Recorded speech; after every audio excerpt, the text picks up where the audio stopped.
Ya, aquí estamos. Ya, muchachos. Acá voy a abrir de una vez el laboratorio número 8. Este es el laboratorio número 8. No hemos visto la industria de la cerámica. Rápidamente vamos a pasarlo para que tengan noción. Disculpe, ¿ustedes han hecho industria de cerámica con el profesor? Hola.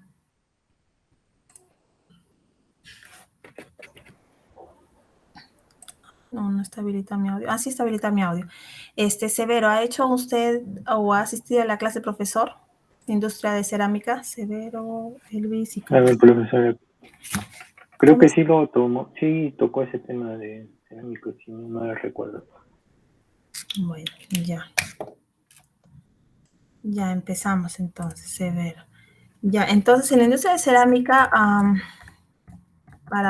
para trabajar, por ejemplo, si nosotros vamos a ver sobre industria de cerámica, tenemos que ver las operaciones unitarias, ¿no? Por ejemplo, la molienda, los equipos que se trabajan, por ejemplo, es un equipo, claro que la planta no está limpia, como ustedes pueden apreciar, acá hay guantes, gorros, trapos, pero este equipo es una molienda de bolas, ¿no? Adentro se encuentran unas bolas de acero, los cuales de alguna forma permiten pulverizar mejor el sólido que se introduzca por este pequeño abertura y va a depender del tipo de industria, ¿no? Por ejemplo, el, el nombre que se le da a este proceso es, por ejemplo, se llama atomización o secado de atomización.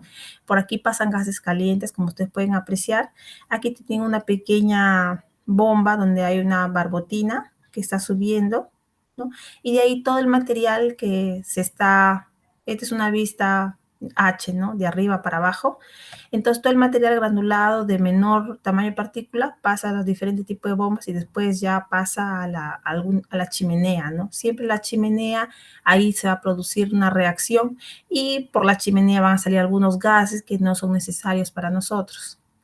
Entonces, otra operación unitaria, estamos viendo operaciones unitarias, ¿no? En el caso de cerámica. En el caso de cerámica tenemos la molienda, la atomización, el prensado, que ustedes más o menos tienen noción de lo que significa, pero esta es una máquina, por ejemplo, aquí se está trabajando con estos pequeños textiles o estas pequeñas telas que han absorbido una determinada solución acuosa y al contacto con otra superficie y con una determinada presión, entonces se están obteniendo los materiales, ¿no? Sin un exceso de agua. En este caso de acá, también el prensado no solamente es de telas que hayan absorbido agua, también este prensado puede ser a partir de partículas de polvo, ¿no? Por ejemplo, en el equipo de difracción de rayos X, ahí se necesita de alguna forma prensar para que la muestra entre dentro de estas cápsulas de aluminio, donde van a ir estas portamuestras, cápsulas de aluminio, entran en el equipo de difracción de rayos X, ¿no? Son un tipo de prensado. Este es otro tipo de prensado, como dicen, ¿no? Procedimiento de partículas, materiales iniciales son polos de metales o polvos cerámicos, aunque dice que estos dos materiales son bastante diferentes, los procesos para formarlos en el procesamiento de partículas son muy similares. Los objetivos del secado son tres, ¿no? Básicamente son tres. Primero, conservación para prolongar la vida del anaquel. Usualmente ustedes han visto que lo que venden las empresas, por ejemplo, estos productos secos, ¿no? O estas leches deshidratadas. Entonces, es para que se prolongue el tiempo de vida. Ya no solo son 3 meses o en la ventana de 6 meses, ahora te pueden durar años, ¿no? En el anaquel. Es por eso que el objetivo de secado es prolongar la vida. El segundo es si tú le sacas, ¿no? Todo el agua que tenga o de repente cualquier otro tipo de material gaseoso que esté utilizando, entonces tú reduces el peso y el volumen y eso te va a facilitar mucho en el empaque y también en el transporte. Y el tercer objetivo del secado, ya hablando en procesos industriales, es obviamente que es una nueva presentación o una nueva alternativa para el consumo. Después tenemos la etapa de cocción. Estamos hablando nuevamente de operaciones unitarias de cocción. Aquí ustedes pueden ver, por ejemplo, estamos viendo cerámica y estas son losetas, pues, ¿no? O si no, no estamos hablando de losetas ni porcelanatos, estamos hablando de cómo hacemos jarras, pequeños vasos. Entonces, en este horno tradicional, Usualmente después de que la arcilla ha sido trabajado o moldeado a la forma que nosotros preferimos, entonces lo colocamos en el horno. Y una determinada temperatura y calor va a hacer que aquí se encuentra, ¿no?, una temperatura en el tiempo. Este es el precalentamiento, ¿no? Se está calentando poco a poco, pero ya en una cierta tiempo de temperatura y dependiendo del tipo de arcilla vamos a tener una cocción. Después que hay una cocción, si ustedes nuevamente ven, hay una ventana en el rango de cocción. No es que llegue a ese punto y todo el material se convirtió. Hay un rango en el cual se debe plantear, se debe mantener la temperatura, ¿no? Y después ya viene el enfriamiento. Todo eso con cada uno tiene un determinado tiempo, ¿no? Aquí, por ejemplo, el embalaje es la parte final de cerámicos. A ustedes cuando han ido a comprar, por ejemplo, acá en Palau, al frente de la uni, cerámicos, usualmente vienen en sus respectivas cajas, ¿no? A veces los porcelanatos que vienen de China, ellos se encuentran en envases, en estos de acá, pero para que tenga un mejor transporte se utilizan cajas de madera, ¿no? O de repente estas cajas de cartón, pero todos ellos en un pallet. Pallet se le dice a esta, de alguna forma, a este soporte de madera, los cuales es mucho más fácil que un montacarga con horquillas pueda elevarlo y pueda situarlo en cualquier anaquel, ¿no? De metros de altura o de repente situarlo dentro de un conservador mucho más grande. Las materias primas, usualmente para cerámicas, es la arcilla, ¿no? Proviene pues de las propias. Nosotros tenemos una arcillera donde, creo que por Puente Nuevo, por Ñaña, ahí hay, ¿no? Entonces de ahí podemos sacar este tipo de arcilla. Pero esta arcilla no es más que feldespato, ¿no? Solo que en una forma mucho más moldeable. Y es un mineral, feldespato. También tenemos la bentonita. Esta bentonita no está tratada. Lo que utilizamos en el laboratorio cuando hacemos síntesis es una bentonita ya tratada, pero también bentonita. Entonces, los principales minerales en materia prima, miren acá los minerales. Los que forman parte de los productos cerámicos es cuarzo, ortoclasa, microclina, etcétera, etcétera. Estas son las fórmulas y estos son los tipos de yacimientos donde se pueden encontrar todas estas formas de sílices, feldespatos, nesosilicatos, alumínicos, etcétera, etcétera. Acá hay más. Y otros minerales, ¿no? Las principales rocas utilizadas como materia prima siempre se va a utilizar el caolín, la caulinita. Después, si queremos hacer de alguna forma arcilla o material que sea refractario, vamos a utilizar una arcilla refractaria, la cual no es más que cuarzo, ¿no? O la caulinita también. Y después tenemos a este mineral, ¿no?, de aluminio, la bauxita, que se encuentra como mineralogía esencial, tal como ustedes la pueden ver. Los productos cerámicos, son muchos, no solamente estamos hablando de, en mi cocina tengo mi loseta, en mi sala tengo mis porcelanatos. También hablamos de pavimentos y revestimientos, ladrillos y tejas. Acuérdense que las tejas también son arcillas. Cerámica de mesas, de decoración, es lo que ustedes más conocen, ¿no? Cerámica doméstica que se llama. Productos refractarios, cuando ustedes habrán viajado a provincia y quieren comer algún tipo de pan, bueno, el horno cómo se construyó, ¿no? Con productos refractarios. Cerámica sanitaria, cerámica técnica, tuberías ¿no?, de grés vitrificado, agregados de arcilla expandida, abrasivo aglomerados inorgánicos. Usualmente agregado de arcilla expandida estamos hablando del pegamento que utilizamos para la cerámica. ¿Está bien? Y estos son los ejemplos, ¿no? Para el pavimento también hay una correlación, no solamente en estos bloques, ¿no?, de tipo piedra, también pueden haber una correlación con los cementos de acá. También para las paredes, incrustaciones de chimeneas, etc. Ladrillos y tejas, bueno, ya recontra usual para ustedes, especialmente esto en Cajamarca podemos verlo, ¿no? Los ladrillos pirámide. Cerámica de mesa y decoración, ¿quién en su casa no se ha comprado, no tiene un florero, ¿no? Una jarrita que bonita es su mamá que quiere conservar. Productos refractarios, y estamos hablando un poco más, mucho más allá de adorno, ¿no? Estamos hablando ya para algún tipo de planta. Por ejemplo, si vamos a fabricar cierto tipo de tazas, bueno, necesitamos un horno refractario y para ello un material refractario. Esto tiene sus determinados ángulos, tuberías, conos, etcétera. Después la cerámica sanitaria, acuérdense que no solo porcelanato, no solo loseta, es cerámica, ¿no? Los guates, cómo están hechos, los urinarios, los lavaderos, es arcilla también. La cerámica técnica, este es de material cerámico, ¿no? Si se dan cuenta, parece plástico, pero es material cerámico. Se utiliza también en los baños.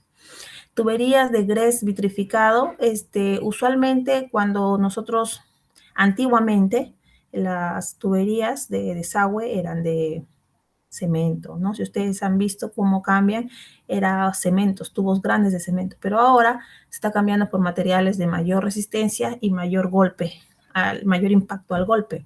Y este es de grés vitrificado, ¿no? También es hecho de arcilla. También puede, de alguna forma, se contrarresta con los tubos de plástico, ¿no? Ya, después agregados de arcilla expandida.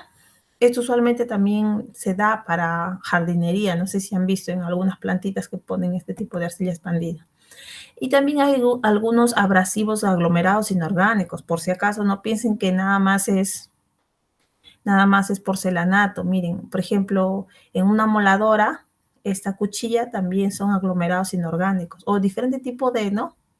De cuchillas, lijas que se necesiten provienen de aglomerados inorgánicos.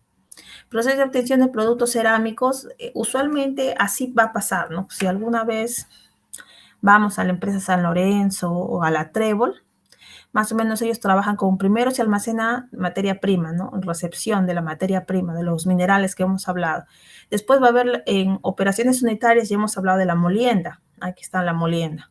La molienda puede darse para vía seca, vía húmeda, y todo esto nuevamente se mezcla. Después hay un amasado. Del amasado hay un conformado, o sea, de alguna forma se coloca en un tipo de equipo para verificar qué forma le vamos a dar, ¿no? Qué tamaño va a tener. Vamos a hacer cortes también en el conformado. Todo esto nos va a ayudar para al finalizar en el moldeado.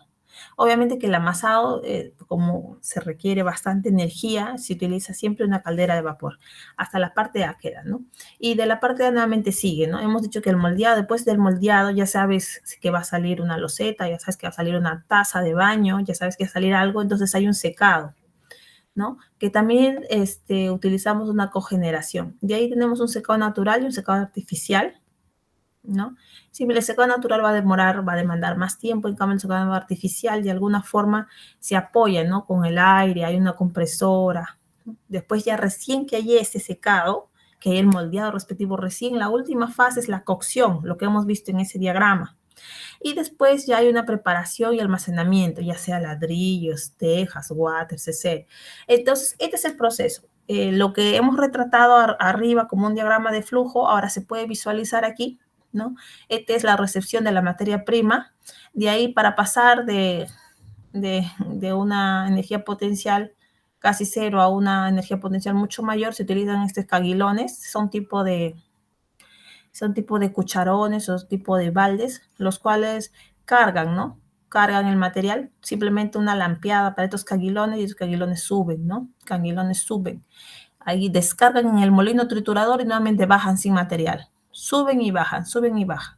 Y aquí ya tenemos el molino triturador. Si se dan cuenta, este equipo, el diagrama de aquí está hecho de una forma muy automatizada, porque ni bien entra la materia prima y está en contacto con los molinos, ¿no? Mira los molinos acá. Después del molino hay un sedazo vibrátil. Bueno, hay una mezcladora por aquí. Mira, estas dos aspas están mezclando el material.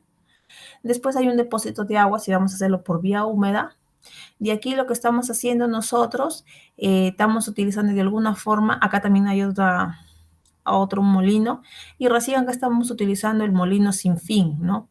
El tornillo sin fin, ¿no? Que se llama, el tornillo sin fin. Por acá se encontraría la chumacera, que son los terminales del anillo sin fin, y ahí viene una cámara de vacío. La finalidad es que el producto esté saliendo, cuando se utiliza estos anillos sin fin, es que el producto esté saliendo, todos estén no tengan muchos espacios que pueden ser formados a través de burbujas, ¿no?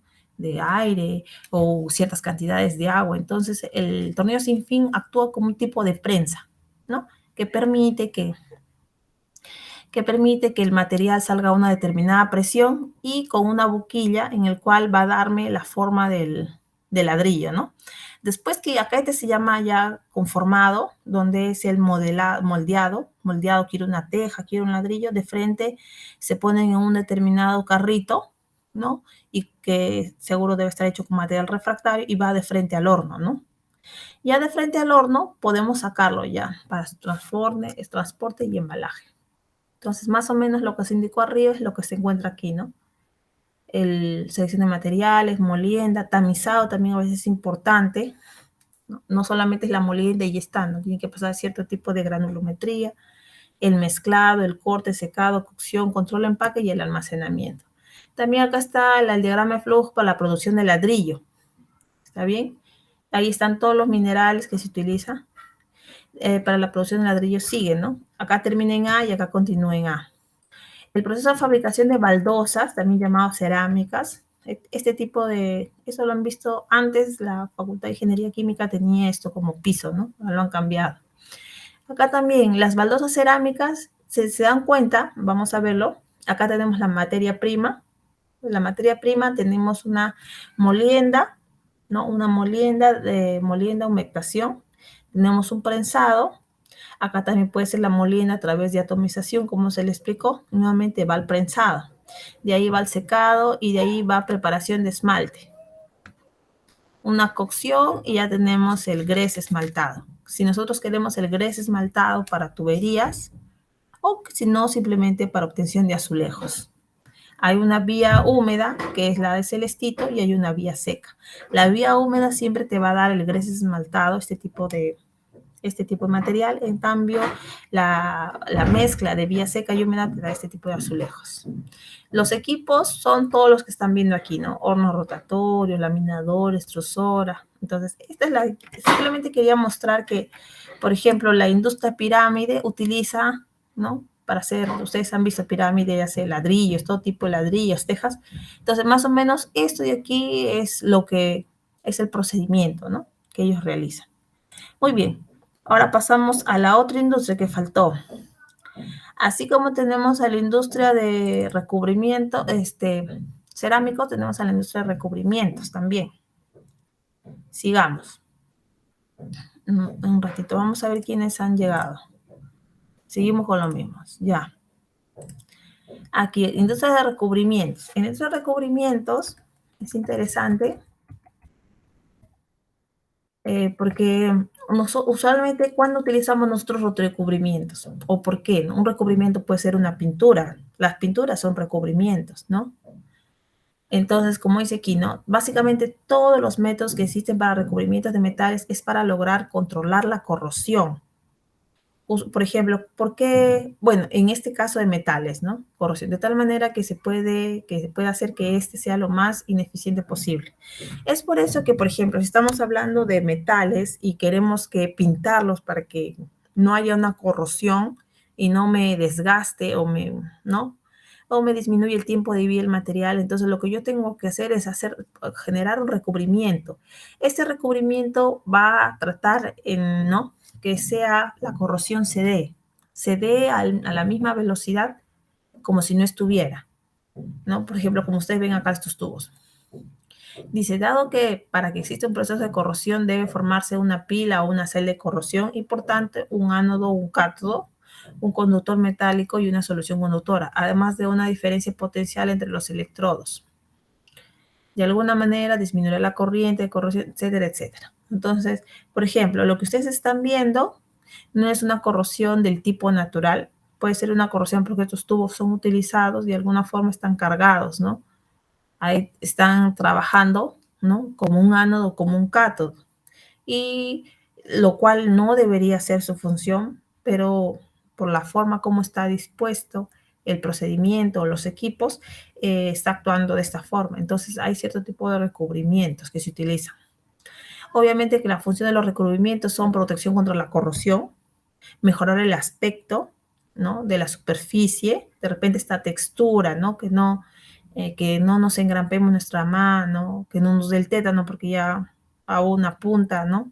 que estaba salida, aumentar siempre la resistencia al desgaste o reducción a la fricción, aumentar la conductividad y reconstruir superficies gastadas. Por ejemplo, estos tubos se pueden reconstruir, ¿no? Con los recubrimientos. Recubrimientos no solamente es pintura, puede ser algún tipo de solución o epóxica que sea de duro y que permita que los tubos estén tapados ahí.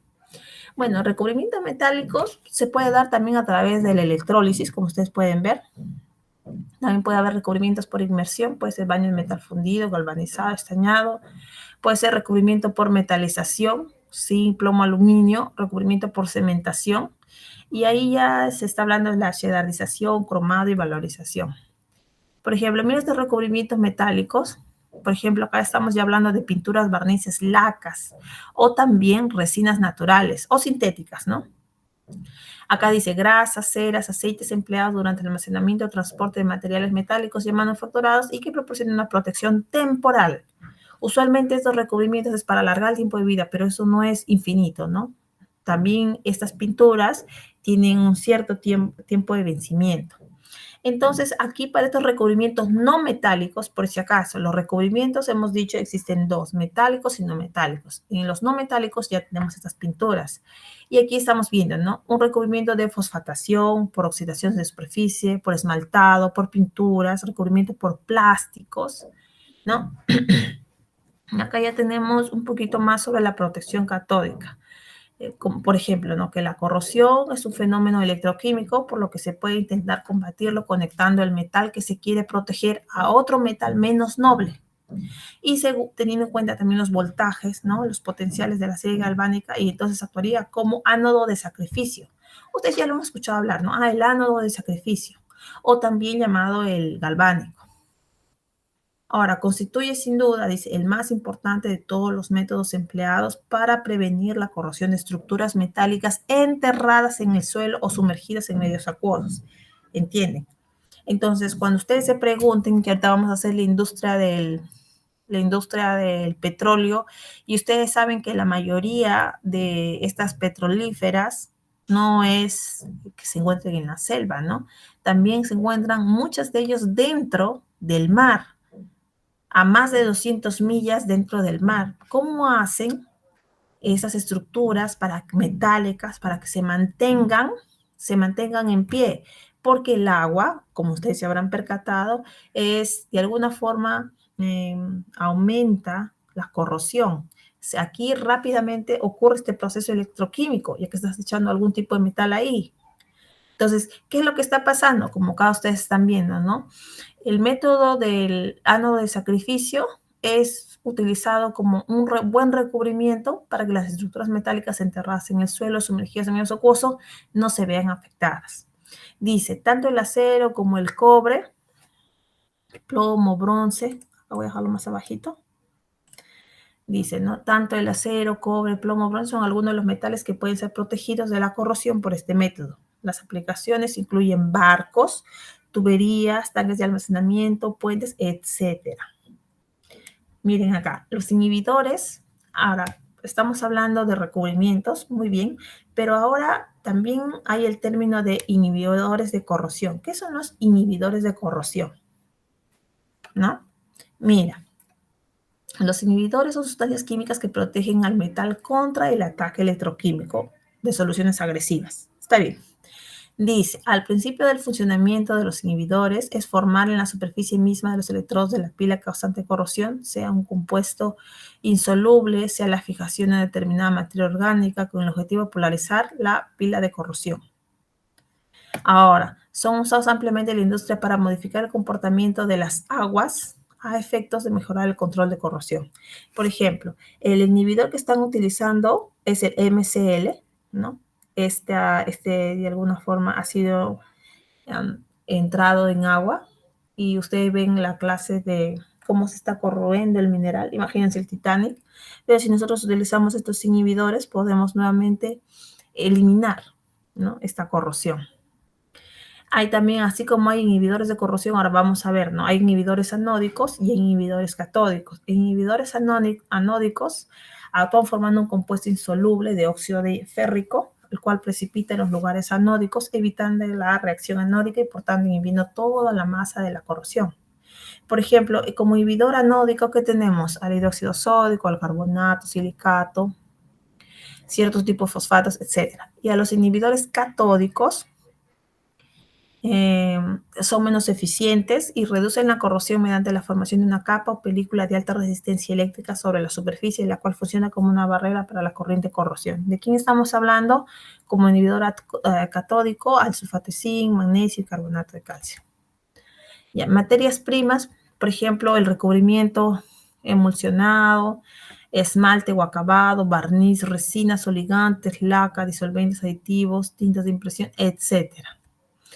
El diagrama de flujo para recubrimiento, por ejemplo, si nosotros queremos recubrir este tenedor de aquí con plata, está hecho pues de un tipo de acero, pues, ¿no? Pero tú quieres que esté bañado en plata, entonces rápidamente podemos hacer un recubrimiento por electrólisis, ¿no? Obviamente que en una parte va a pasar la oxidación, en la otra parte va a pasar la reducción. Y obviamente que esa reducción debería ser en la parte donde va a estar ubicado el tenedorcito. Y los iones se depositan en el cátodo, pieza que será recubierta formando una capa metálica en la superficie. Por ejemplo, en el recubrimiento por electrólisis, si alguna vez fuéramos a una empresa donde realizan este tipo de bañados de oro, pero no necesariamente bañados de oro o pequeñas joyitas, vamos a una industria que crece, como son las industrias de ollas, ¿no? Las ollas están hechas de aluminio y hay un proceso en el cual de alguna forma se cura las ollas a través de un proceso de electrólisis. Entonces, más o menos se sigue esto, ¿no? Siempre las ollas están hechas de aluminio, muy bien. Las formas como se hacen es a partir de láminas grandes, ¿no? De aluminio, los cuales de alguna forma, ¿no? Con las herramientas que se tienen, torno, rectificadora, ¿cómo se llama? Se les da la forma. Ya dada la forma, hay un cepillado, un pulido, un rectificado, un lavado. Obviamente hay grasa, ¿no? De propio las láminas de aluminio a veces ya vienen grasietas o también las manos de las personas que no utilizan de repente guantes, ¿no? Después, hay grasa, polvo, metal o superficie. No, si no hay, seleccionar desengrasante, pues del decapado, desengrase, siempre hay desengrase. Decapado es llevarlo al baño el decapado, simplemente de alguna forma activar los iones que van a trabajar en el proceso de electrólisis. El neutralizado, vamos a seleccionar qué solución debe ser la más adecuada. Vamos a lavar el metal para eliminación de óxidos, si hubiera. Hay capacidad metal y después la desmetalización. Vamos a eliminar recubrimientos de piezas rechazadas y después se termina. En los recubrimientos metálicos, este es el tipo de, más o menos así se realiza estos recubrimientos de pinturas resinas, siempre con su respectiva mascarilla de seguridad y lentes. En los recubrimientos no metálicos ya estamos hablando de pinturas, tal cual como lo hemos visto. Protección catódica, como se le mencionó aquí, esta es la estructura que se quiere proteger, ¿no? Con protección. Electrodo de referencia, por ejemplo, esto es un electrodo de plata, cloruro de plata en agua marina y ánodo de aluminio. Entonces, esto es lo que pasa en en las petrolíferas, donde yo no deseo que de alguna forma la estructura metálica colapse, ¿no? Entonces, yo tengo que proteger la estructura. Esa estructura como a través del electrodo de referencia y el otro electrodo de ánodo de aluminio.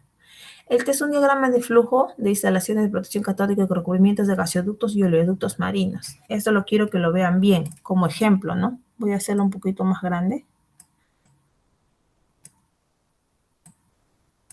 Ya, aquí, por ejemplo, el diagrama de flujo en las instalaciones de protección catódica y recubrimiento de gasoductos y oleoductos marinos. Ahí tenemos, y hemos hablado, ¿no? Que hay estructuras metálicas que se utilizan de alguna forma en la industria del petróleo. Pero también hay oleoductos o gases o pequeñas tuberías que pasan por el mar. ¿Qué hacemos? Acá tenemos un tubo desnudo, entonces tenemos que pasar a la planta de recubrimiento y lastrado. En la primera etapa siempre va a ser la limpieza de este tubo, después el cepillado, después el sopleteo con granalla. La segunda etapa es el recubrimiento primario, después viene un secado, y la tercera etapa es el equipo móvil con rotación constante de tubo por parte superior del esmalte caliente, parte inferior se le aplica el vidrioflex y el vidriomate. Esos son de alguna forma recubrimientos, ¿está bien? La cuarta etapa es detección de porosidad. Cada recubrimiento, dependiendo qué equipo hayan utilizado para recubrirlo, se va a verificar la porosidad. Después la quinta etapa es la instalación del ánodo, ¿no? Después la sexta etapa es lastrado, refuerzo, malla. La séptima etapa es la etapa de patio de secado, el embarque de la tubería ya lastrada por los chalanes, tendido tubería submarina por barcaza, el proceso. Después lo que se va a hacer es biselar los extremos de los tubos, soldar en 5 etapas. El fondeo, el paso caliente, el relleno de corona, corona a la vista y el postcalentamiento. A esto se hace una radiografía. Es por eso que las soldaduras también hay bajo el mar, ¿no? Bajo el agua. Porque tú estás tratando de hacer un oleoducto y para eso tienes tubos que ya los has, de alguna forma, tiene una protección catódica, pero esos tubos tienen que estar unidos. Es por eso que hay una etapa de soldaduras. Y acá ya un junta de campo, ¿no? Proteger el área descubierta de las uniones y después ya viene el lanzamiento al mar. Los equipos empleados, esta es una pistola aerográfica, ¿está bien? Y esta es una lijadora de superficies para sacar toda la parte oxidada. Este es el evaporizador al vacío, se encuentra aquí. Esta es una máquina de revestimiento para tubos y láminas de acero. Ahora acá instrumentos de medición. Mira, primero, como se le mencionó, el instrumento, después que hay un recubrimiento, uno tiene que verificar, a nuestra vista no se puede visualizar, pero sí se utilizan este tipo de instrumentos. Por ejemplo, el rugosímetro, ¿no? Para ver la rugosidad. Dice, prueba donde se mide el perfil y el anclaje de la superficie para saber si está adecuadamente preparada para aplicarse un recubrimiento deseado. Entonces, lo primero que se hace es se lija. Dependiendo cómo quedó, se ve la rugosidad, porque la rugosidad va a depender mucho el siguiente recubrimiento. Y ahí que tenemos el medidor de espesor recubrimiento. Miren, lo que puede pasar es esto también. En oleoductos puede haber el primer operario, ¿no? Puede haber recubierto con 1 litro de pintura dos buenos tubos, pero de repente el siguiente operario puede, con ese mismo litro de pintura, puede hacer para 10, ¿no? La idea, ahí el problema es por qué a uno le quedó más pintura que a otro. Porque uno recubrió más tubos que otro. Y según normativa también uno tiene que, aparte de estar capacitado en esta área, también tiene que verificar si el recubrimiento de los dos operarios debería ser lo mismo, ¿no? Entonces, por eso que tenemos este recubrimiento. Es una pintura por ultrasonido, simplemente. Se mide, ¿no? Y el otro es medidor por adherencia de pintura. ¿Cuánto se adhiere la pintura? Es decir, cuánto si tú con la uña o con un raspado puedes sacar este recubrimiento. Algunas aplicaciones industriales son la industria aeroespacial, los recubrimientos que hay, protección catódica, es lo que se está haciendo aquí también para barcos, tanques de almacenamiento, puentes.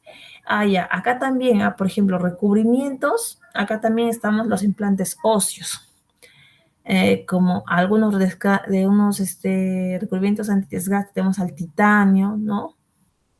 También teníamos otro tipo de plástico, el CDB, el CBD o PDB.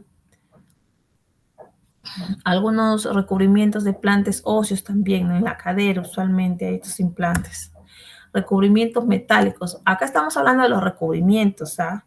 ¿Qué quiere decir? Que en nuestra boca siempre hay una gran cantidad de enzimas y siempre va a estar húmeda, ¿no? Entonces, estos revestimientos no se pueden oxidar mientras yo estoy comiendo, ¿no? Deberían ser antioxidantes. Entonces, ¿cuál ha sido el revestimiento de esos tornillos? Lo mismo para la cadera, ¿no? Hay una operación de cadera, entonces el revestimiento que se está utilizando, de alguna forma, no debe oxidarse o no debe formar reacciones secundarias. Entonces, el revestimiento debe ser muy fuerte. Acá hay unos recubrimientos metálicos Por ejemplo, hay unos, por ejemplo, la protección de utensilios de cocina, ustedes se habrán visto, ¿no? Estos plásticos que se utilizan en la cocina, tuberías de agua de cobre, ¿no? Tubos de condensado de latón, etcétera. Recubrimientos por metalización. Acá tenemos gasómetros, vagones de ferrocarril, turbinas hidráulicas. El panorama nacional e internacional, por ejemplo, bueno, voy a pasar esto, el panorama nacional. Algunas empresas a nivel nacional que están bien situadas es la Edeco, Galvasur, Galvanometal, la industria de zinc, ¿no? De alguna forma hace recubrimientos metálicos. Hay bastante. En el panorama internacional, estas son las empresas, ¿no? Fuertes de recubrimientos metálicos. Algunas observaciones y conclusiones. Muy bien. Entonces, rápidamente ya hemos pasado por la cerámica y por industria de recubrimiento de superficies. Lo voy a dejar también en nuestro Classroom para que ustedes le den una mejor leída. Ya pasó una hora, 5 minutos para que tomen agua y volvemos ya a las 2:15. Voy a dejar de presentar.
Ya bueno, muchachos, continuamos con lo siguiente.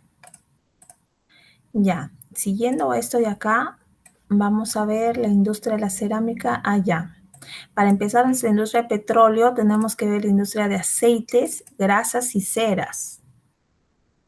Simplemente para que lo tengan ya, les aceites, grasas y ceras. Ay, no. Ay, no, ¿dónde está mi aceite? Gracias. Un ratito, muchachones. Déjenme buscarlo.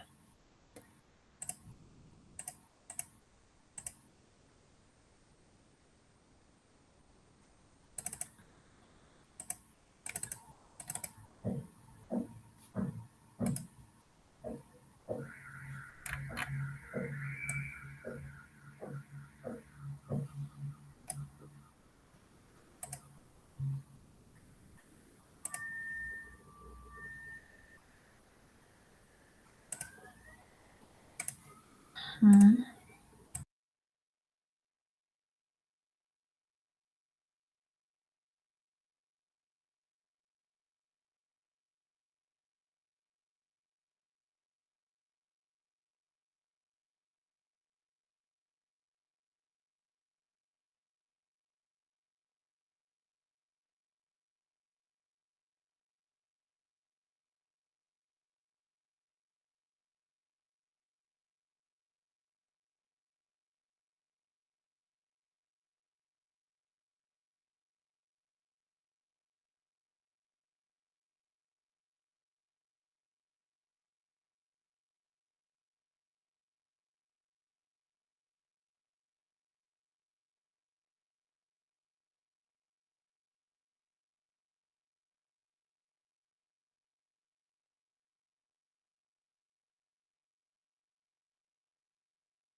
Ya, perdón, ya lo tengo acá. Ya voy a empezar a compartir.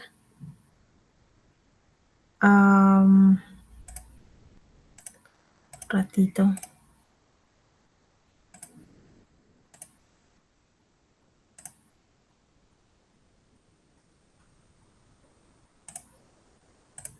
Ya, este es. Ya, ustedes me avisan si se ve.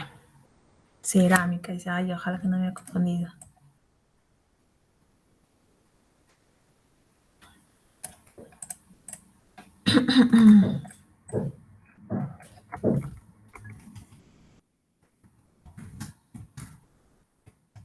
Gracias, aceites y ceras. Ya, muchachos, antes de pasar al petróleo, tenemos que conocer un poco de esta industria.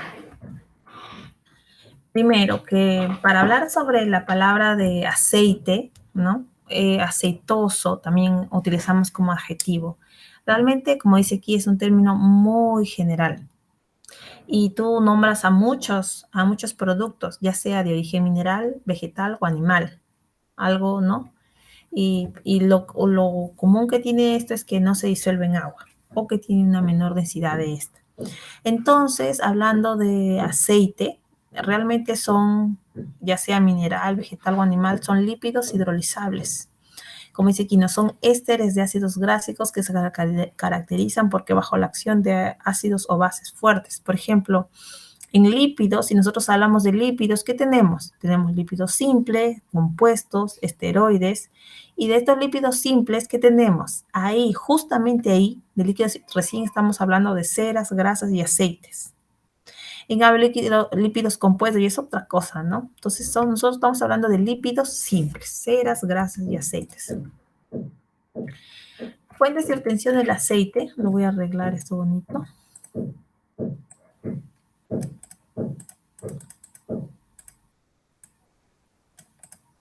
Ya. En la industria de los aceites, las fuentes de obtención es de origen vegetal, como ustedes habrán visto, ¿no? Por ejemplo, las aceitunas, ¿no? También se saca del maní del Inca o del Sacha Inchi, también sacamos aceite. El aceite de girasol, está bien. Pero también tenemos de origen animal, que son pescados, ¿no? Cerdos, y de origen mineral, subproducto líquido de la destilación del petróleo. ¿Está bien? Estos de acá son vegetales, ¿no? Las materias primas, por ejemplo, la aceituna, ¿no? Tiene un alto valor nutritivo y dice que tiene que poseer todos los aminoácidos esenciales para la proporción ideal. También hay otro tipo de aceitunas, la sevillana, ¿no? Que más se come en Guaralica, y otro tipo de aceitunas que se llama liguria. Y de los productos obtenidos tenemos los aceites de oliva, ¿no? Usualmente, pero algunos beneficios del aceite de oliva usualmente es para mejorar la piel, aportar elasticidad. También tenemos el aceite de girasol, que se utiliza bastante para las comidas. Y algunos aceites esenciales, como por ejemplo el aceite del eucalipto, ¿no? Para la perfumería se utiliza bastante. También aquí voy a señalar algo muy importante.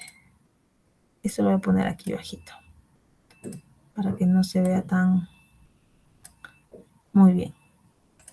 Entonces, cuando nos hablan de aceite de oliva extra, ¿no? Ahí hay una puntuación organoléptica, ¿no? Estamos hablando de mayor o igual a 6.5 y con una acidez libre. En cambio, aceite de oliva virgen, ¿no? Una puntuación organoléptica mayor a 5.5. Aceite de oliva refinado ya es un color un poco más pálido, ¿no? Acidez menor de 0.5. Y aceite de orujo, de oliva, o sea, es ya la peor calidad que hay.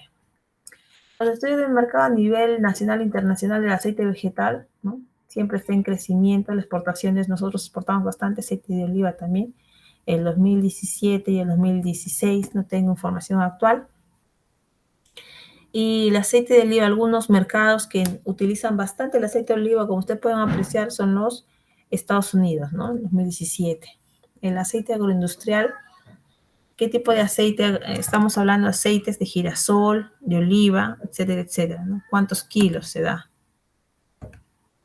Entonces, ¿cuáles son las operaciones unitarias de los procesos de obtención de aceite? Por acá ustedes están viendo molienda, pero esta molienda es muy diferente a la molienda que se vio en cerámicos, ¿no? Miren aquí, estas de acá son aceitunas verdes y moraditas. Por aquí, sí, en esta paila, lo que ustedes están viendo, acá también está por aquí está entrando la materia prima. Después de esto ya viene el batido, ¿no? El objetivo es sacar el aceite de las células, que este aceite vaya creando gotas de mayor tamaño por agregación en el batido. Las temperaturas, especialmente cuando trabajamos con aceites extra vírgenes, no deben de pasar ni 25 o 30 porque se van perdiendo toda la calidad del aceite. También tenemos una extracción continua por centrifugación. Esta es la máquina, ¿no? La operación unitaria que estamos utilizando para aceites, extracción por presión, ¿no? Extracción continua por centrifugación, extracción de aceite de orujo. Entonces, el refinado, cuando se habla ya de refinado, es un proceso físico y químico que se someten los aceites de orígenes por sus características organolépticas y de acidez, y no son aptos para el consumo. Los aceites de orujo de aceitunas, por ejemplo. Lo primero que pasa es la winterización o invernación, se llama. Por ejemplo, se va a enfriar el aceite para eliminar los glicéridos de punto de fusión. Siempre cuando se obtiene este tipo de aceites, no se va a tratar de subir la temperatura porque se pierde bastante sus características. Después que hay esta winterización de winter, ¿no? De invierno, estamos hablando de la separación de los mucílagos. Elimina las lecitinas y las gomas. Y después hay una decoloración o blanqueamiento, siempre, porque el aceite es bien oscurito. Entonces aquí ya dependiendo de qué color queremos nosotros que visualice, se ve en nuestro marketing, entonces vamos a, ¿no?, colocarlo, vamos a blanquearlo hasta qué punto, mediante carbón activado o bien mediante tierras, ¿no? La bentonita también es utilizada para ello. Voy a bajar un poquito.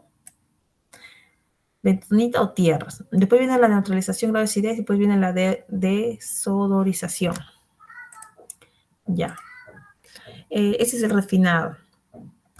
En los procesos de obtención de aceites, acá tenemos al prensado, ¿no? Después sigue el aceite de prensa y el aceite virgen. Este es el color del aceite, como ustedes pueden observar aquí. Para realizar estos procesos de obtención de aceite necesitamos el prensado. Y esta es la prensa que utilizamos, ¿no? Es una prensa hidráulica y acá tiene siempre el tornillo sin fin. Tornillo sin fin nos permite generar una misma presión y que todo la crema de la aceituna salga a una misma presión. Y también por la parte de acá abajo se va a recuperar el aceite, ¿no?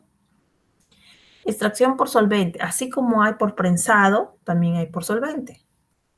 Después ya hemos agarrado el solvente que se ha disuelto muy bien con la parte, ¿no?, lípida, y de ahí vamos a eliminar el solvente. Se llama desolventado o desolventizado. Hay un aceite crudo, ¿no? El hexano contracorriente desolventizado. Entonces, hay dos procesos de obtención de aceite. Uno es el prensado, que utiliza bastante energía, y el otro ya es el uso de solventes. Por ejemplo, esta es la obtención del aceite de oliva, ¿no? Acá vamos a recolección de frutos. Siempre las aceitunas, cuando se coge, pues, ¿no?, se está cogiendo de frente de la plantación, nunca viene limpia, ¿no? Tampoco viene sin ninguna ramitas, viene con sus ramas, viene con sus hojitas. Entonces siempre la remoción de lavado de hojas de molienda y batido. Acá esto de aquí ya, bueno, ya, de aquí, de esta parte de aceite de oliva viene el prensado y el centrifugado. En el prensado, la parte buena es el aceite más agua, claro, va a contener estos dos, y la parte que no nos interesa, ¿no?, es las ramitas, los polvitos, todo ello se encuentra aquí. Es el orujo, pero del orujo también sale una pequeñísima cantidad de aceite, ¿no? Aceite de orujo de aceituna refinado es de este color de acá, pero proviene de todas las cositas que no queremos nosotros. Del aceite más agua viene una centrifugación, de centrifugación vienen al pechín, o bueno, se llama el pechín, lo que se bota, y a veces la fase oleosa, lo que nos interesa, no la fase acuosa, ¿no? Hay una decantación, ¿no? Y ahí y estamos obteniendo el aceite de oliva virgen, ¿no? Extra virgen, yo qué sé. Y en la decantación se bota el lampante, que es un aceite de oliva, entre comillas, refinado. Entonces, estos son los procesos de refinación que se utiliza para el aceite, para obtener de aceite de oliva. Por acá más o menos ustedes pueden ver en este diagrama de superficie, pueden ver en este diagrama cómo se está representando todos los reactores, las bombas, etcétera, etcétera. Por ejemplo, aquí hay un calentador, acá empieza el agua, el mezclador, el reactor, pasa por el separador, calentador vacío, hasta el depósito. Obviamente que también en la refinación se va a tratar de quitar el olor del aceite, porque el aceite de oliva es muy fuerte, ¿no? Un olor no muy agradable. Es por eso que hay una parte que se llama desodorización. Y el envasado, que es la parte más fina, ¿no? Usualmente los aceites, especialmente los que son extra vírgenes, utilizan botellas que son un poco más oscuras, ¿no? ¿Por qué? Porque se trata de que al contacto con la luz no reaccionen estos nutrientes, este tipo de aminoácidos, este tipo de omegas, los cuales van a degenerar en una falta nutritiva. Entonces se trata de colocar en este tipo de botellas oscuritas. Principales equipos e instrumentos son estos, pues, ¿no? Primero hay tolvas de almacenamiento hasta el momento de la molturación o trituración. Aquí están todos los palitos, está todo acá, ¿no? Mira, acá si ustedes se dan cuenta cómo sube, por acá suben Por acá está subiendo, en esta tolva, está subiendo todas las aceitunas. Está quedándose acá. Después viene la molienda, que ustedes han visto. Después viene ya una batidora de paletas. Como dice, ¿no? Duración entre 1 hora y media, a una temperatura inferior de 30, ¿no? Se sugiere 25 grados como mucho. Después ya aquí una alimentación de la batidora de Canter, ¿no? Cómo se utiliza siempre energía eléctrica. Dice el decanter, aquí se realiza la centrifugación y va a separar las distintas fases que forman la pasta sólida y líquida mediante la centrífuga. Bueno, acá tenemos algunos instrumentos, como se llama el tintómetro Bolibón, que se mide el color porque cada plantío tiene diferente tipo dependiendo de las etapas, ¿no? Seco, es invierno, es verano, y en fin. La cuestión es que va a tener un cierto tipo de coloración. Y bueno, el tintómetro o el ovibón se ven, y también el oleómetro, la densidad relativa, se utiliza a través de un pignómetro. Alguna vez lo hemos trabajado. Aplicación de los aceites vegetales. Por ejemplo, ¿dónde utiliza aceites vegetales? En la elaboración de pinturas, por ejemplo. En la fabricación de hule, aceite de lino. Las tintas de impresoras también utilizo. La impermeabilización de telas, de elaboración de biodiesel, resina, etcétera, etcétera. Ya en las grasas, ya las materias primas usualmente son manteca de cerdo, mantequilla, lácteos, embutidos. Y mira cómo va aumentando acá la producción mundial de carnes en las 2 últimas décadas, ¿no? En el 2003, ¿cuánto era? El 2013 sigue subiendo. Y ahora nuevamente la producción mundial de carnes es grandísima. Principales productores de carne vacuna, aquí está, mira. O todos pensaban que Argentina, pero realmente es Estados Unidos y Brasil. Son los que más consumen carne. Actividad ganadera en el Perú, en la costa, hay disponibilidad de productos agrícolas y agroindustriales. En la sierra hay grandes extensiones de pastos naturales, ahí hay más ganadería. Y en la selva hay algunas zonas adecuadas para desarrollar ganadería tropical, algunas nomás. Algunas especies para ganadería, estamos hablando no solamente de la vaca, ¿no? O del vacuno, estamos hablando del ovino, de la llama, la alpaca, los porcinos, los caprinos. Existen 2 tipos de ganadería, ¿no? La ganadería nativa, con los auquénidos, la llama, alpaca y vicuña, y la ganadería exótica. La ganadería exótica, acuérdense que la vaca no es un animal que siempre estuvo en Perú, ¿no? Fue traído por los españoles, así igual que los caballos, que los chanchos, ¿no? Que las ovejas. Entonces, lo que teníamos en Perú era llama, alpaca, vicuña. Esa es ganadería nativa. Después ya la ganadería exótica es lo que se introdujo con los españoles. Y ahora que tenemos aquí, tenemos en la costa, tenemos ganadería exótica. ¿Qué tenemos? La avícola, pues, ¿no? El pollo, con lo que dicen. También el porcino, también hay en Lima, ¿no? En los Andes también se cría, pero también hay bastante cría de cuyes, cobayas, ¿no? Y obviamente que esa carne es mucho más valorada por la cantidad menor de grasas o aceites. Ya, a ver. Un ratito, muchachos, un ratito. Ha llegado.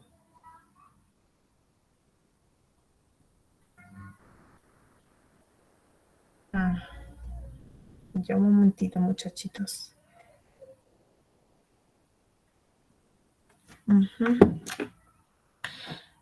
Bueno, la realidad del sector pecuario, eso también lo voy a dejar para ustedes. La fabricación de la leche, cómo es, ¿no? Un poco triste.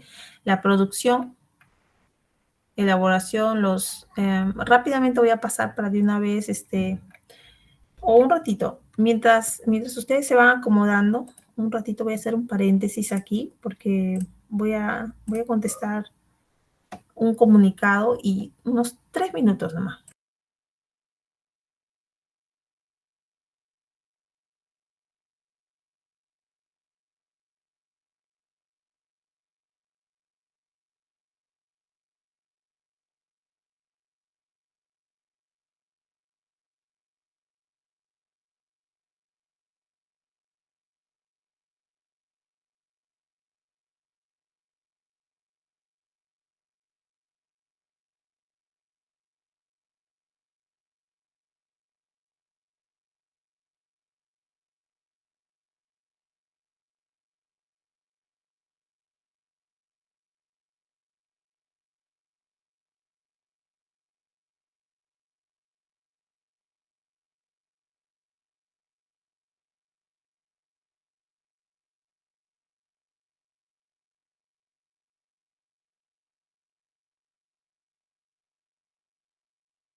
Ya, muchachos, sigamos.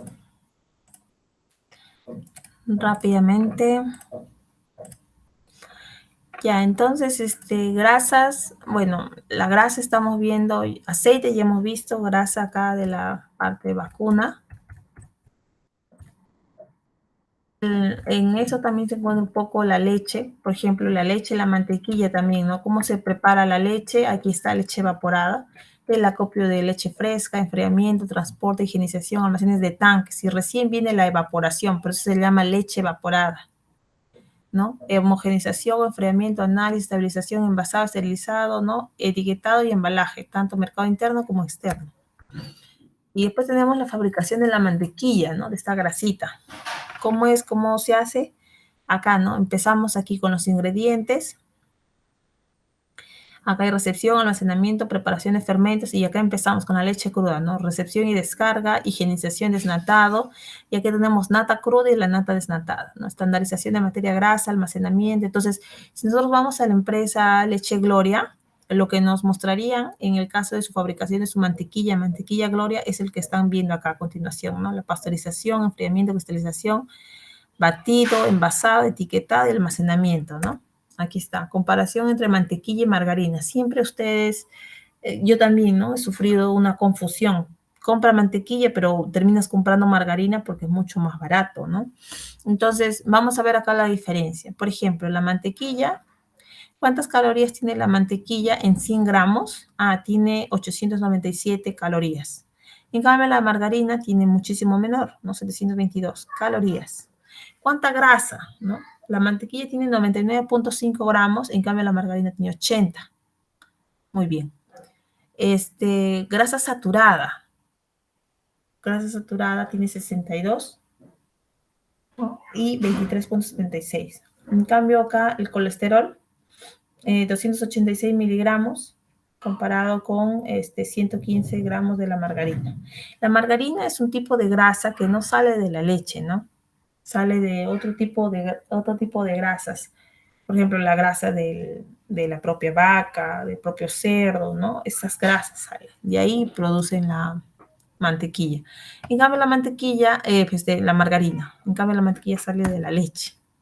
Algunos reportes agroindustriales sobre los productos de carne, por ejemplo, elaboración y conservación de carnes y productos cárnicos, se encuentran aquí, elaboración de aceites y grasas de origen vegetal, manteca, margarina, y elaboración de algunos productos lácteos, como ustedes pueden ver, que es la leche evaporada y pasteurizada. Ya, entonces, estas son las ceras. Ya estamos pasando ya a la parte cera. Vamos un poquito, ceras, no solamente la cera que limpiamos el piso y tenemos el parquet reluciente, también hay cera de abeja, ¿no? En el mercado nacional, ceras de abeja en el mercado internacional también. Más o menos qué países aquí, ¿no? Datos de abejas para el desarrollo se llama, ¿no? Entonces, ¿qué países exportan más cera de abeja, ¿no? Por ejemplo, si ustedes ven acá, Angola, ¿no? La producción, ¿cuánto tiene? ¿Qué otro país así de igual de grande es acá? China, pues, ¿no? 12.800, producción de cera de abeja. Pues viene México. Muy bien. Entonces, para hacer cera de abeja tenemos que tener dos operaciones unitarias que son el laminado. El laminado de la cera es una práctica obligada en cualquier explotación apícola que utilice colmenas de marcos móviles. Este laminado tiene como objetivo proporcionarle a la abeja obrera una superficie con el diseño o un relieve de aproximadamente 10 milímetros de profundidad de las celdillas que almacenarán la miel y recibirán los huevos pares en el desarrollo de las obreras. Y en el estampado consiste en introducir la placa de cera prelaminada entre los rodillos de la estampadora. Previamente se pone en funcionamiento la estampadora, ni bien se introduce la plancha, ¿no? Esto es lo que tiene acá, ¿no? Este es el laminado y este es el estampado. Bueno, materiales, ceras de animal, estamos de abeja, de ahí podemos obtener también algún tipo de parafinas, no inflamables, no oxidantes, no corrosivos. Aquí tenemos todavía la extracción de la cera, mezcla de elementos, el calentamiento, el laminado y el estampado, ¿no? Para sacar la cera. Muy bien, eso serían las tres industrias que hemos pasado. Primero hemos hecho cerámicas, El otro hemos hecho aceites, grasas y ceras. Y por último hemos terminado en ay, no me acuerdo. Hemos hecho cerámica, recubrimientos de superficies, claro que sí, y aceites y ceras. Y ahora vamos a recién entrar a la industria del petróleo. En la industria del petróleo es mucho más tranquilo, por eso lo quise ver por última vez, porque vamos a hacer más que todo un ejemplo. Este ejemplo de acá. Y también antes de hacer el ejemplo, porque todo este material yo se los voy a entregar a ustedes, yo les había dejado unas preguntas, ¿no? ¿Dónde están mis preguntas? Preguntas. Yo les había dejado unas preguntas, acá yo tengo mi balotario, dice, el combustible, sobre el petróleo, aquí, ¿no? Indicar las etapas para el uso del petróleo. Miren, las etapas para el uso del petróleo es 1, la exploración, la explotación, transporte, refinación o comercialización. ¿Está bien? En la parte de, acá estamos viendo la localización, dice, al ser un compuesto líquido, el petróleo, su presencia no se localiza habitualmente en el lugar en el que se generó, sino que ha sufrido previamente un movimiento vertical o también lateral. Pero bueno, en las etapas del uso del petróleo. Entonces, si ustedes ven aquí en esta figurita, en esta columna de destilación, la altura nos va a indicar qué es lo que vamos a sacar. Por ejemplo, se supone que el gas no pesa mucho, es por eso que en la parte superior vamos a sacar gas. La siguiente viene la nafta, de la parte amarillita y es la gasolina, ¿no? La turbocina, el diésel, lubricantes, combustible, asfalto. Entonces vamos del menos pesado al más pesado, que es el asfalto. ¿Ven? Gases de petróleo, acá dice, ¿no? Los más ligeros suben, los más pesados quedan, ¿no? En el fondo. Esa es la localización. ¿Cuáles indicar las etapas para el uso del petróleo? Exploración, las etapas para el uso del petróleo es exploración, explotación, transporte, refinación y comercialización. Después yo te pregunté, ¿no? Explique la refinación del petróleo con un diagrama de flujo, explique el proceso de destilación de la refinería con Chang. Creo que ahora que se está abriendo la presencialidad y el próximo ciclo, sí o sí, los laboratorios de química van a ser presenciales, ¿no? Entonces, sería, y también espero que los laboratorios de procesos industriales se den bien en la visita de empresas. Ojalá que eso vamos a coordinarlo después. Entonces, cuando yo les dije, ¿no? Denme un diagrama de flujo explicando el proceso. Entonces, el proceso de refinación, obviamente que es una operación de separación de bajo costo, comparado con la mayor parte de procesos químicos, ya que en cada uno de ellos se realiza, ¿no? Entonces, la refinación tiene los siguientes procesos principales. La refinación, ¿cuál es? Primero, el proceso de separación y el proceso de conversión. En el campo de conversión hay cientos de uso, muchos de ellos patentados, ¿no? Por ejemplo, miren aquí, la refinación del petróleo. Vamos a ver aquí. Empezamos, ¿está bien? Entonces, nosotros tenemos un buque tanque, ¿no? En ese buque tanque, el petróleo pudo haber, de alguna forma, pudo haber venido pues, de dentro del mar, y vienen estos buques, se teletransportan. Hay una bomba impulsora, hay un terminal, por ejemplo, acá lo han puesto San Vicente, y esto va a diferentes tipos de reservorios, ¿no? Estanque del crudo. O también, de repente no llega por un buque, ¿no? De repente llega de un propio oleoducto trasandino, llega el petróleo. Perfecto, cualquiera de los dos está bacán. ¿Qué va a pasar? Va a pasar que de una vez se van a ser guardados en la zona de estanque de crudo. Acá tenemos el crudo, ¿no? Recién el crudo va a pasar por el horno y el horno recién va a pasar por esta torre de fraccionamiento. Entonces esto es así, ¿no? O viene por buque o viene por oleoducto, cualquiera sea, los dos van a tener que quedarse en la zona de estanque de crudo. En la zona de estanque de crudo recién van a lanzarlo al horno. El horno recién va a bajar, ¿no? Y va a pasar a la torre de fraccionamiento, donde, dependiendo de la altura, nosotros vamos a sacar. gas en lo primero, gasolina, querosene, petróleo diésel, petróleo combustible y asfalto, ¿no? Y obviamente que acá hay una zona de almacenaje. Entonces, eso es más o menos lo que ocurre, esta es la refinación del petróleo, ya lo que les estaba preguntando. Explique la refinación del petróleo con un diagrama de flujo y cuál es el proceso de la refinería con Chang. La refinería con Chang es esto de acá. Espero que lo hayan visto a través de la web, la refinería con Chang. En la refinería con Chang, esto de aquí llega a través de un buque. Este es un buque. En este buque, nuevamente, el crudo se guarda, ¿no? Pasa por el horno, que les he dicho, el horno, hay un horno. Y aquí puede pasar a una torre de destilación, un tipo de reactor, UDP, el cual me va a dar gasolina y el solvente 1. El solvente 3 me va a dar queroseno, me va a dar diésel. Y en la parte de abajo, yo puedo nuevamente lanzarlo, mandarlo nuevamente al crudo, pues, ¿no? Mandarlo, perdón, al horno nuevamente. Para de repente, si hay la opción, ¿no? Poder generar diésel, ¿no? Lo que está a parte más superior, nuevamente diésel, o gas, o gasóleo ligero también, ¿no? En caso que ya no se produzca sustancias tan de menos peso, entonces vamos a empezar a trabajar con el gasóleo pesado, que va para este rubro de acá. En el caso sigamos teniendo cosas muy pesadas, pueden ir para cemento o asfalto, y acá ya también para cierto tipo de compuestos para generar plásticos, ¿no? Entonces, esta es la refinería con Chang. Este es el diagrama de proceso de la refinería con Chang. Y hasta aquí está bajando. Ya, perfecto. Esto supongo que lo van a ver con el profesor con mucho más detenimiento. Ahora les voy a dejar con algo que nos importa bastante, que es este ejemplo número 3, que yo quiero que lo desarrollen, pero la forma como lo van a desarrollar, ya está desarrollado acá, por si acaso.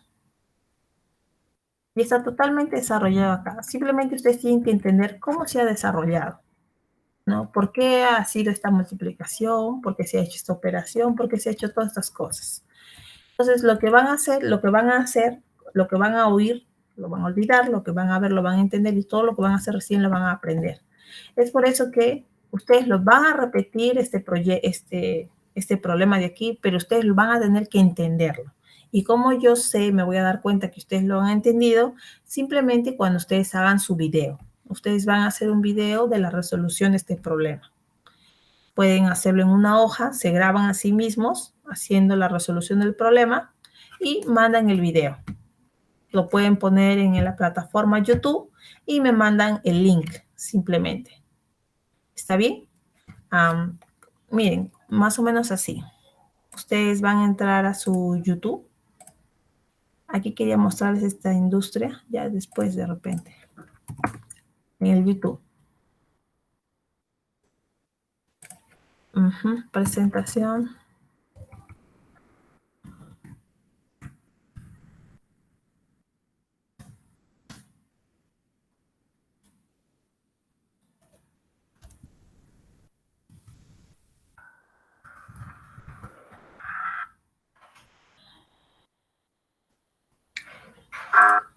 A ese profesor también yo lo sigo bastante.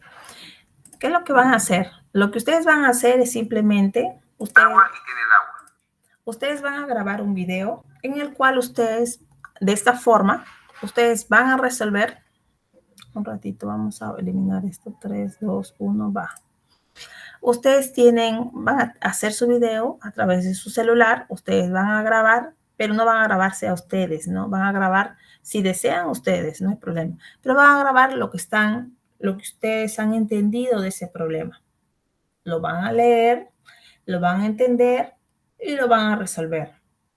Y lo mejor de todo es que lo que han grabado su video, el link del video lo tienen que poner a la plataforma de YouTube o cualquier otra plataforma y enviarme simplemente el link.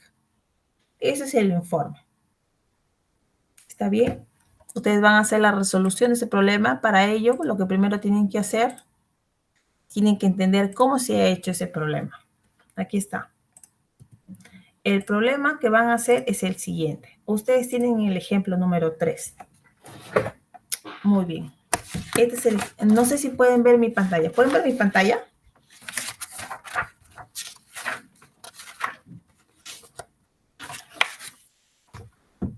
Severo o Elvis. Elvis, ¿puedes ver mi pantalla?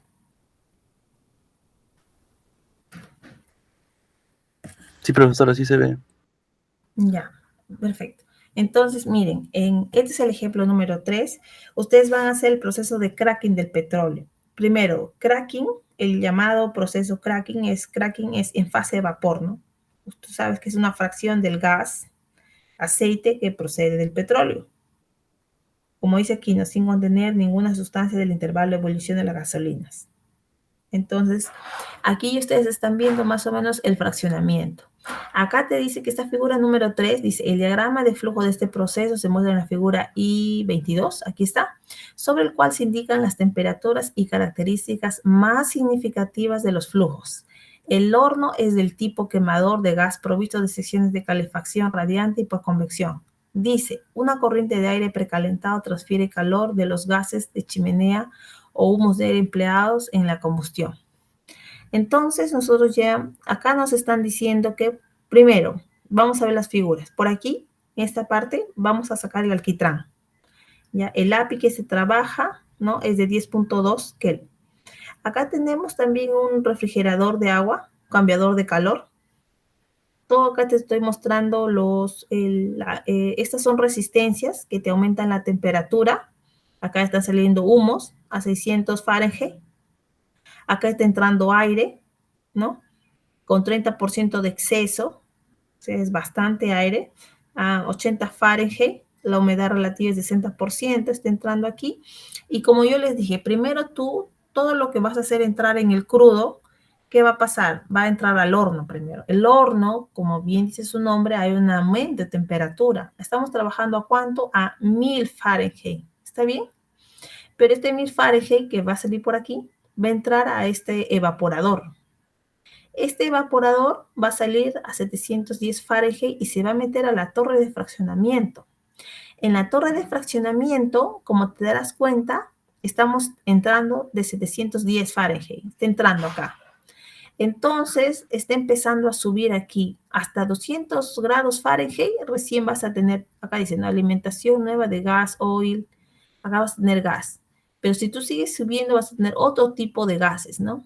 Lo que sale aquí ya en la parte de 290 Fahrenheit, puedes, como está en gas, puede haber un intercambiador, un condensador. Vamos a disminuir la temperatura de 290 Fahrenheit a 95 Fahrenheit y vamos a tener aquí. Entonces acá hay un separador de gas, ¿no? Va a haber una parte líquida. De repente, cada molécula de gas ha salido acompañado con una solución. Y esa solución se queda acá y acá ya tenemos un gas, ¿no? Densidad relativa, como dice, de 1.2. Pero también, ¿no? Acá de este 290, de repente este líquido puede pasar a la parte de gasolina, ¿no? Como ya es un líquido, también del reflujo de acá puede salir acá un líquido, ¿no? De esta parte de acá puede salir un líquido. Y también se obtiene.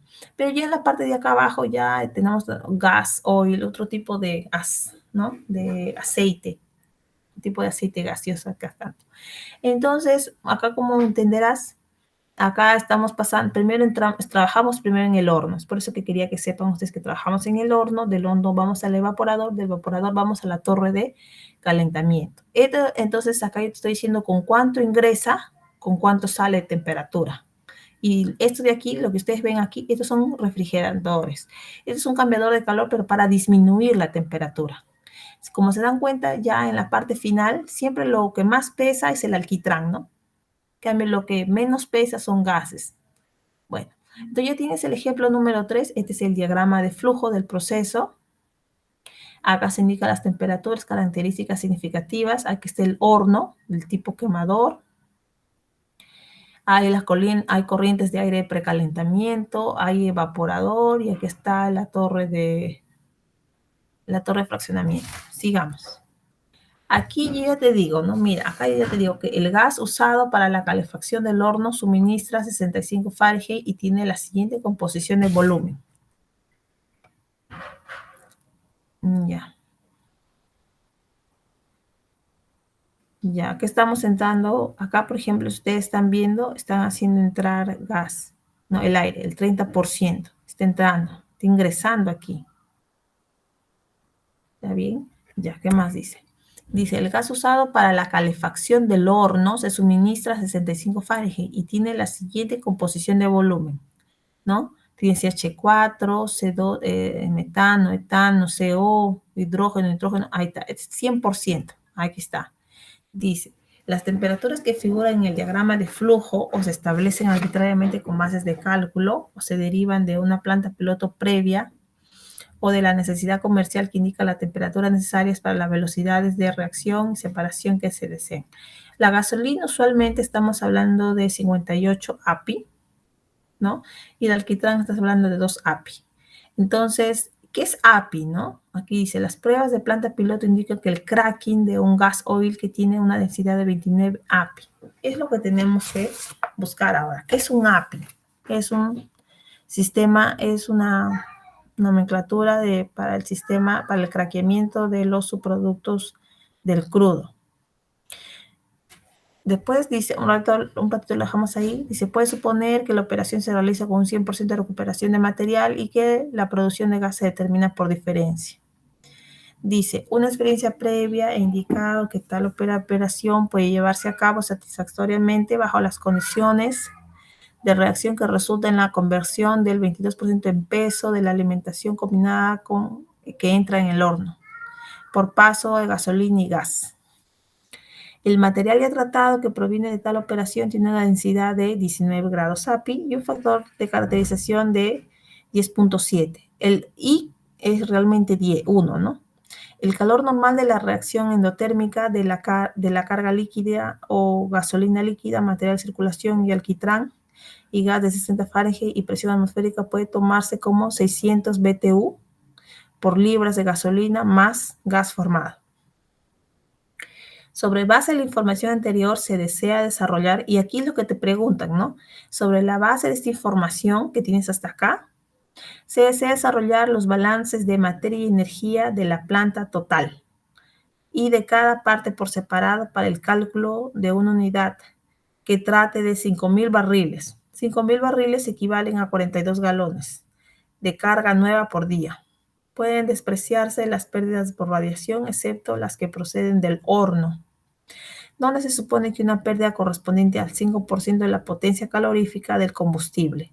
Aunque las precisiones en todas partes estarán un poco por encima de la atmósfera, hay que suponer que son lo suficientemente bajas como para que todas las entalpías pueden tomarse a presión atmosférica. Para calcular las entalpías de la mezcla pueden despreciarse los calores de mezcla en ambas fases, gas, líquido y también el efecto de presión sobre las entalpías y sobre el calor del cracking. Hay que advertir que los factores de caracterización de los grados API son aditivos sobre una base en peso. Acá dice, se necesita también la siguiente información. Todas las velocidades de flujo se expresan en libras por hora y en barriles por día para los líquidos y en los pies cúbicos por hora para el gas. Los regímenes de calor se expresan en BTU por hora. Entonces acá yo te digo, ¿no? El A, régimen de producción de gasolina y gas de alquitrán. B, velocidad de flujo de alimentación combinada que va al horno. C, propiedad de alimentación combinada. D, voy a tomar una mejor foto acá, ¿verdad? ¿No? D es calor absorbido para calentar, producir. Entonces acá yo te hago una mención de cosas, ¿no? Que se está pidiendo en el problema, y acá está la solución. Lo voy a mejorar esta imagen, voy a tomar una mejor imagen. Y acá dice, para tener una referencia más rápida de las propiedades físicas y térmicas de las diferentes fracciones de petróleo, se figuran las tablas 38 y 39, los factores de caracterización de los grados API, etcétera, etcétera. Entonces, acá yo te estoy dejando ya la tabla 38, esta es la tabla 38 acá. Acá te digo la gasolina, cuántos grados API tiene, el alquitrán también, cuál es la densidad de cada uno de ellos, cuál es el peso molecular, cuál es el punto de ebullición. Está bien. Y acá viene ya regímenes de producción. El régimen de producción se calcula a partir del planteo de rendimiento de la siguiente forma. Régimen de producción. Acá te estamos pidiendo, ¿no? ¿Cuál es el régimen de producción de gasolina, gas y alquitrán? A. El A es régimen de producción. Acá se pone 1, ¿no? 1 es A. El régimen de producción es el siguiente. Aquí está escrito. El segundo, ¿cuál es la velocidad de alimentación y combinada que va al horno? Acá también, ¿no? Velocidad del flujo de alimentación combinada con valor. Entonces, este ejemplo de acá, ¿no? Este ejercicio número 3 o ejemplo número 3 ya tiene su solución.